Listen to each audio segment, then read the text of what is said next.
Jika kita melakukan sholat 5 waktu sendirian, kita tidak mengiringinya dengan sholat sunnah rawatib. Namun jika kita sholat berjamaah di masjid, kita mengiringinya dengan sholat sunnah rawatib. Kita tanyai diri kita, kenapa kita melakukan itu? Jika kita melakukan sholat sendirian, kita selesaikan dengan cepat dan hanya melakukan rukun-rukunnya saja. Sedangkan jika berada di tengah-tengah banyak orang, kita perpanjang sholat kita berusaha untuk menghadirkan rasa khusyuk kita dan bagusnya sholat kita. Maka tanyakanlah kepada diri kita, kenapa kita melakukan itu? Apakah kita menginginkan pujian sesama hambanya?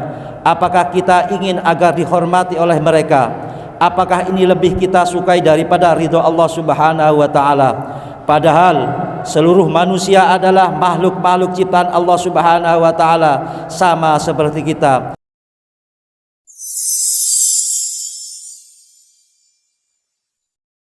Alhamdulillah wassalatu wassalamu ala sayyidina maulana Muhammadin wa ala ali sayyidina Muhammadir Rasulillah wa ala alihi wa sahbihi wa mawala. Wa ashhadu an la ilaha illallah wa ashhadu anna sayyidina Muhammadan abduhu wa rasuluh.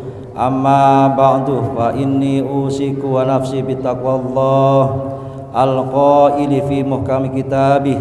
A'udzu billahi minasy syaithanir rajim. Bismillahirrahmanirrahim. Faman kana yarju liqa'a rabbih falyamal amalan salihan wa la yusyrik bi ibadati rabbih ahada. Ma'asyiral muslimin rahimakumullah. Takwa adalah kata yang ringan untuk diucapkan, akan tetapi berat dalam timbangan amal perbuatan. Takwa tempatnya di hati. Baginda Nabi Muhammad sallallahu alaihi wasallam menunjukkan ke dadanya 3 kali dan mengatakan, at-taqwa hahuna, at-taqwa hahuna. Maknanya takwa ada di sini. Takwa ada di sini. Hadis riwayat Ahmad dalam musnadnya.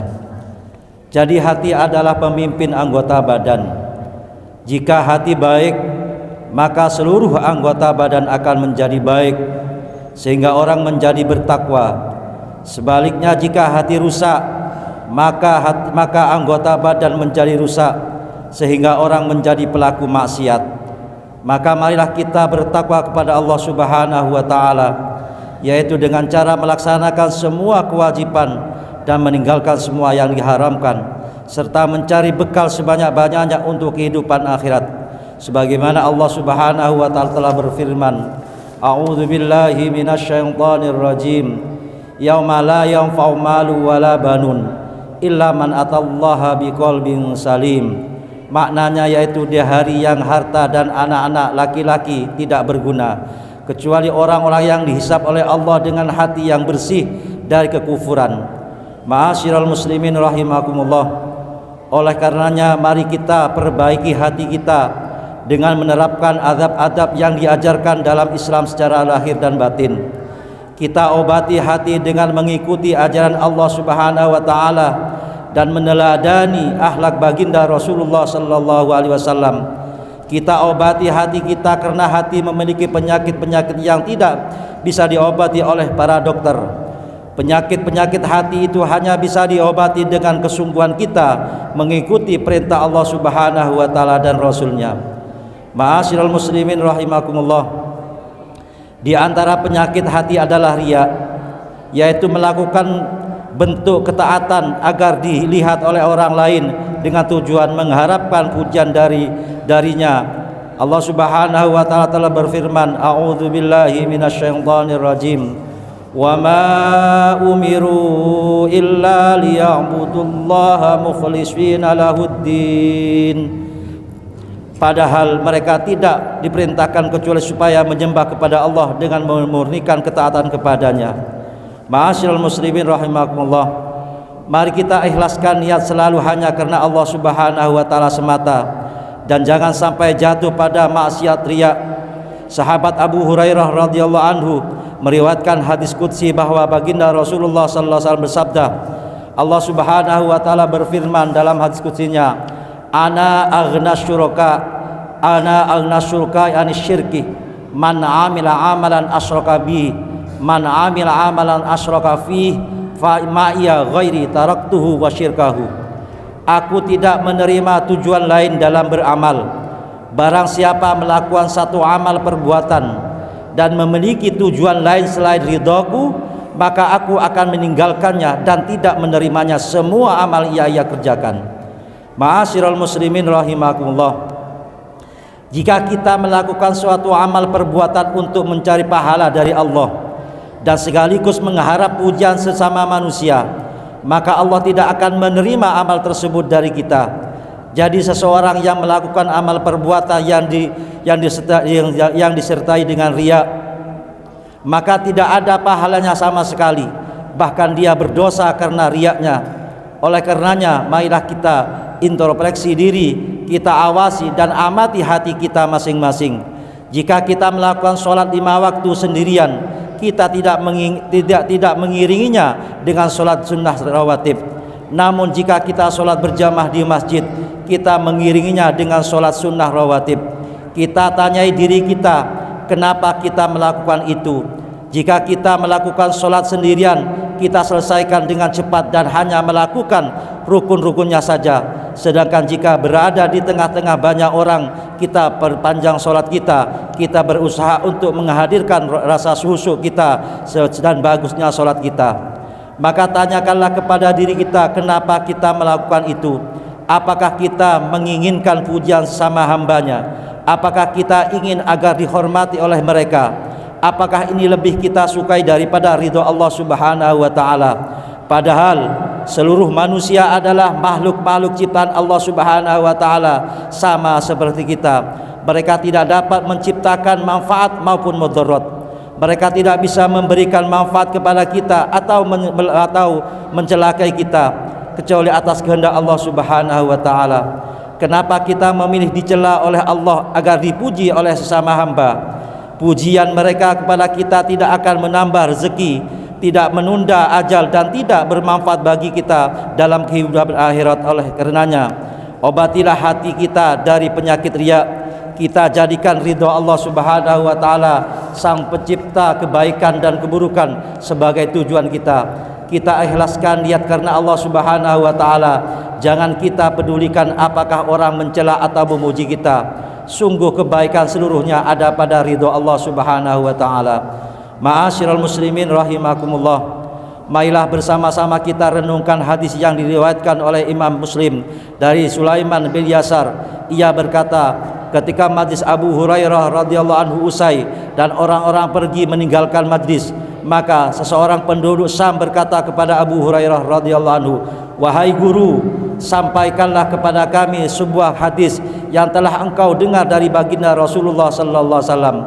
Abu Hurairah radhiyallahu anhu berkata, iya, aku telah mendengar baginda Rasulullah sallallahu alaihi wasallam bersabda, yang artinya orang yang pertama kali diberikan keputusan kepadanya di hari kiamat adalah orang yang tewas di medan peperangan.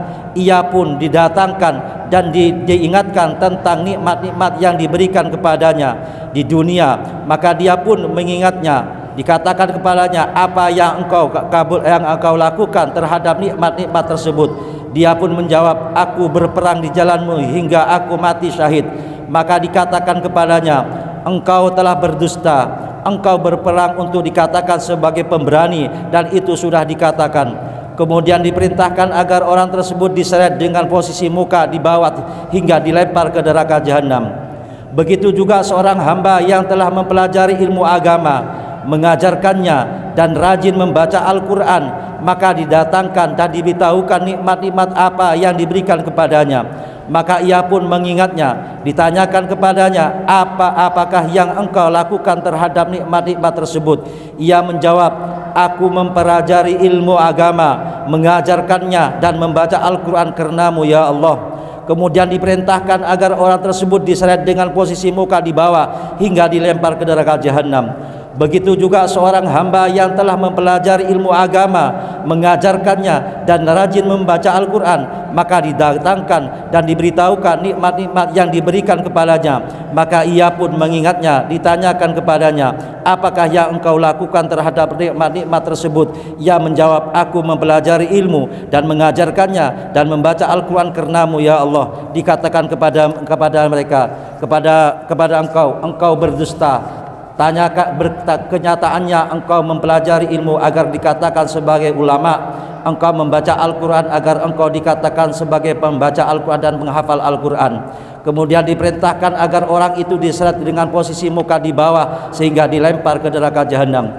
Begitu juga seorang yang Allah lapangkan rezekinya dan Allah berikan kepadanya seluruh jenis harta, maka ia diingatkan tentang nikmat-nikmatnya, maka ia pun mengingatnya. Dikatakan kepadanya, apa yang engkau lakukan terhadap nikmat-nikmat tersebut? Ia pun menjawab, aku tidak meninggalkan jalan infak yang engkau anjurkan, kecuali aku infakkan hartaku untuk meraih ridhamu ya Allah. Lalu dikatakan kepadanya, engkau berdusta, engkau lakukan ini agar dikatakan sebagai itu seorang dermawan, dan itu telah dikatakan. Kemudian diperintahkan agar orang itu diseret dengan posisi muka di bawah sehingga dilempar ke neraka jahanam. Hadis riwayat Muslim. Ma'asyiral muslimin rahimakumullah, jika kita melakukan sholat, maka kita lakukan karena Allah Subhanahu wa ta'ala, sebagaimana kita membaca iftitah, inna sholati wa nusuki wa mahyaya wa mamati lillahi rabbil alamin. Jika kita bersedekah, maka kita bersedekah karena Allah Subhanahu wa ta'ala. Nawaitus shadaqatah lillahi ta'ala. Jika kita diperintah akhlak kita, lakukan itu karena Allah. Jika kita belajar ilmu agama, maka juga karena Allah. Jika kita mengajarkan ilmu agama, maka kita mengajar karena Allah. Jika kita menaati Allah, maka kita taat karena semata-mata ingin meraih ridha Allah Subhanahu wa ta'ala. Jika kita melakukan itu semua bukan karena Allah, melainkan karena tujuan-tujuan lain, maka sia-sialah umur kita dan alangkah ruginya waktu kita. Sebagaimana firman Allah Subhanahu wa ta'ala, wal asri innal insana fi khusrin illal ladzina amanu wa amilus solihati wa tawasaw bil haqqi wa tawasaw bis sabri. Ma'asyiral muslimin rahimakumullah, demikianlah khutbah yang singkat ini, mudah-mudahan bermanfaat bagi kita semuanya, amin ya rabbal alamin. Aqulu qouli hadza wa astaghfirullahi wa lakum fastaghfiruhu wal ghafurur rahim.